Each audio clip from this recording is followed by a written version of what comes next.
इस देश के अंदर जितने भी आंदोलन चल रहे हैं, जितना भी सामाजिक ताना बाना स्ट्रक्चर है, तो किसी ने तो ये प्लानिंग पहले कर ली होगी, इसीलिए वो सत्ता में आसीन है।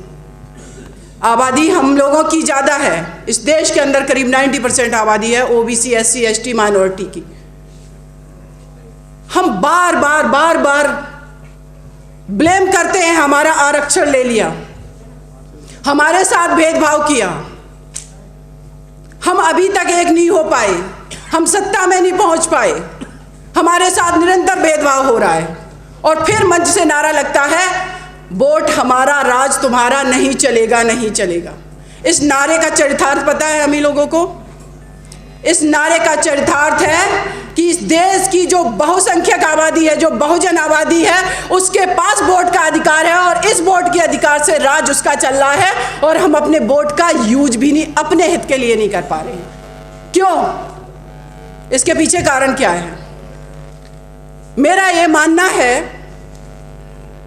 कि वाकई में कोई भी समाज, कोई भी देश, कोई भी परिवार, कोई भी संस्था, 2-3 चीजें अगर उसके अंदर है, नंबर 1 ईमानदारी, नंबर 2 एकजुटता, यूनिटी, नंबर 3 ऑर्गेनाइजेशन आपका, और नंबर 4 है प्लानिंग, उसके बाद उसका इम्प्लीमेंटेशन। लेकिन मैं तो आधी आबादी हमारी तो यहाँ पर है भी नहीं, लेकिन मुझे अच्छा लग रहा कि आप लोग शांतिपूर्वक मुझे सुन रहे हैं। और शायद हो सकता है मेरी बात, मैंने पहले भी कहा, कड़वी लगे। मेरे भाइयों, इस देश का नेतृत्व जो लोग कर रहे हैं आज, और देश आज़ाद होने के बाद करते आए हैं, आखिर कुछ तो उसको मैं तो स्ट्रैटेजी कहती हूँ, क्योंकि अगर वो षड्यंत्र कर रहे हैं तो हमने उनका षड्यंत्र को अभी तक तोड़ क्यों नहीं पाया, जब हमारे पास वोट भी है, हमारे पास हमारी आइडियोलॉजी भी है, और हमारे पास हमारे देश के अंदर ऐसे महापुरुषों की आइडियोलॉजी है जिसको हम भारत ही नहीं वैश्विक पटल पर दावे के साथ कह सकते हैं कि हम उस देश की आबादी को रिप्रेजेंट कर रहे हैं जो मानवता की बात करते। किसकी बात करेंगे? बुद्ध की, जिन्होंने समानता की बात की। किसकी बात करेंगे? अपने महापुरुषों की, बाबा साहब भीमराव अंबेडकर जी, जिन्होंने भारत का जब संविधान लिखा तो उसमें जाति, धर्म, भेदभाव हर चीज से परे जाकर के उन लोगों को भी अधिकार दे दिया समानता का, जिन लोगों ने इस देश में बहुत बड़े समय तक और निरंतर भेदभाव किया। आप सोचिए कि हम लोग किस जगह से आते हैं और क्या हमारी बिलोंगिंग्स है। हमें गर्व होना चाहिए अपने आप पर। आज माता सावित्रीबाई फुले जी की जयंती है, मुझे यहाँ आमंत्रित किया गया, मुझे अच्छा लगा, और स्पेशली ओबीसी महासभा का मैं शुक्रिया अदा करती हूँ। लेकिन इस मंच से मैं एक बात जरूर कहना चाहूंगी कि देश की जब 50% आबादी है तो उसका वोट भी 50% है। आखिर उस 50% आबादी का वोट कहाँ जा रहा है? माता सावित्रीबाई फुले जी की हम आज जयंती मना रहे हैं, महात्मा ज्योतिबा फुले जी की बात की है, उनकी जयंती को हम सेलिब्रेट नहीं कर सकते हैं, तो क्या हमारा उद्देश्य उनकी महात्मा ज्योतिबा फुले जी की प्रतिमा को रख करके माल्यार्पण करना है? मैं वकालत करती हूँ कोर्ट में, मेरे पास सबसे ज़्यादा मैटर आते हैं डोमेस्टिक वायलेंस के। मैं ये जानना चाहती हूँ कि महात्मा ज्योतिबा फुले जी ने, जिन्होंने उस दौर में अपनी पत्नी को घर से बाहर जाने के लिए प्रेरित किया, उस कीचड़ को सहन करने के लिए प्रेरणा दी कि तुम आज अगर ये कीचड़ सहन कर रही हो जो तुम्हारे ऊपर फेंका जा रहा, अगर आज तुम इस घर में बैठ गई तो आगे आने वाली हमारी देश की जो पीढ़ियां हैं महिलाओं की, वो शिक्षा से वंचित रह जाएंगी। वो लड़ाई लड़ने के लिए प्रेरित किया।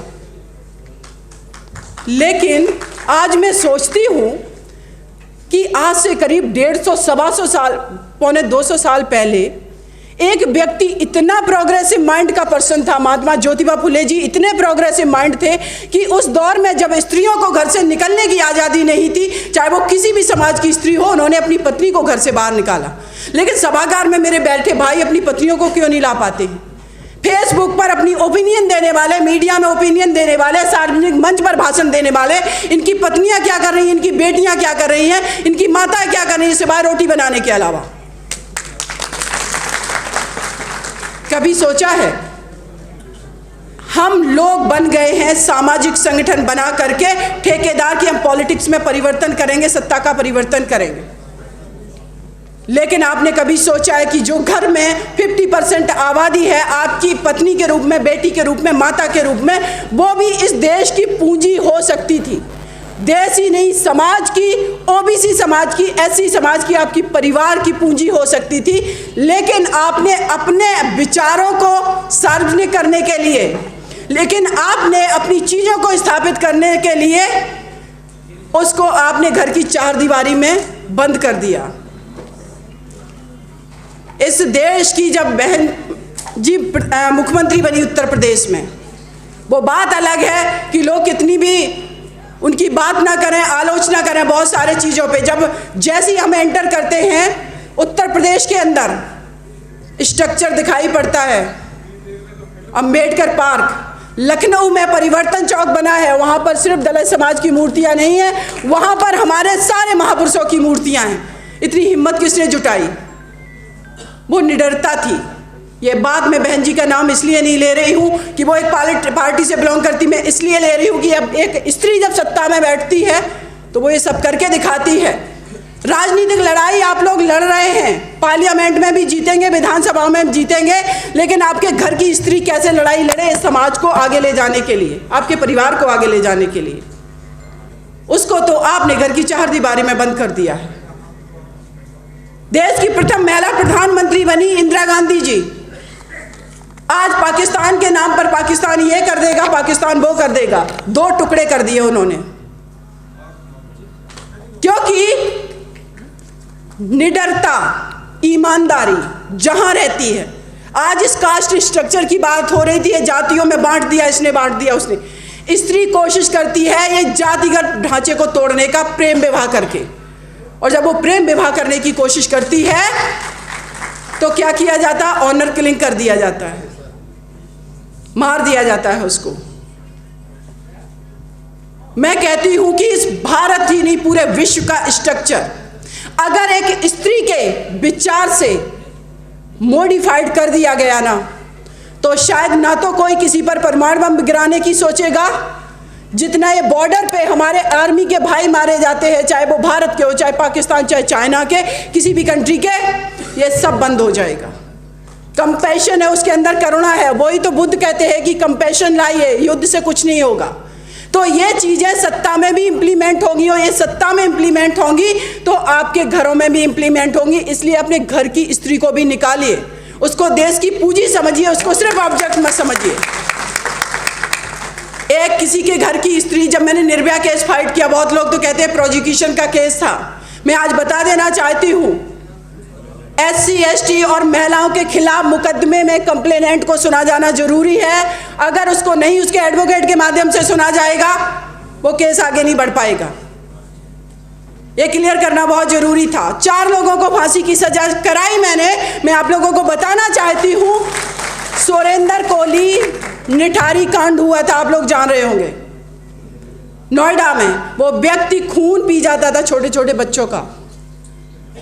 कहाँ है सरकारें? सोई हुई हैं, करा पाए फांसी की सजा। एक मैटर है शबनम बनाम यूनियन ऑफ इंडिया का, एक स्त्री ने अपने परिवार के 7 सदस्यों को मार दिया, एक छोटे बच्चे को भी मार दिया। मैं आज इस मंच से कह रही हूँ, कोई फांसी नहीं करा सकता। सुरेंद्र कोहली को भी फांसी नहीं होगी, वो लिटिगेशन का पार्ट है, उस पर हम कभी बात करेंगे। क्योंकि डिले के ग्राउंड पर अगर आपने किसी भी प्रिजनर को बहुत दिनों तक जेल में रखा, 12-13 साल तक, वो डिले का ग्राउंड बन जाता, आजीवन कारावास में परिवर्तित हो जाता, आप फांसी नहीं दिला सकते। ऐसे 17 case supreme court of India ने कम्यूट कर दिए आजीवन कारावास में। आपकी ये बहन सिस्टम से लड़ती रही, जुडिशरी से मैंने लड़ाई की, सार्वजनिक मंच पे मैंने बोला, सुप्रीम कोर्ट ऑफ इंडिया ने 18 महीने निर्भया केस पेंडिंग रखा। मैं इनिशिएटिव लेती रही कि आप क्यों नहीं करेंगे। देश के राष्ट्रपति को मैंने बोला कि आप कहते हैं कि महिलाओं के खिलाफ क्राइम ना हो, तो मैं आपसे कहती हूं कि आपके पास जो मर्सी पिटीशन पेंडिंग है 12 साल से, उनको आप डिसीजन लीजिए। किसकी बात कर रहे हैं? जो जहां है ईमानदारी से काम कर ले, घर में है तो घर में ईमानदारी से काम कर ले। एक व्यक्ति अगर वो बात कर रहा है सामाजिक न्याय की, अगर वो बात कर रहा है सत्ता के परिवर्तन की, तो पहले आप अपने घर की स्त्री के साथ सामाजिक न्याय और बच्चों के साथ कर लीजिए। फिर जाति के साथ भी कर लीजिए। जितने जातिगत संगठन बने, मैं कह रही हूँ अपनी जाति के लोग भी ईमानदारी से एक दूसरे का सपोर्ट कर दे, देश अपने आप तरक्की कर जाएगा और आपको पॉलिटिकल पावर भी मिल जाएगा।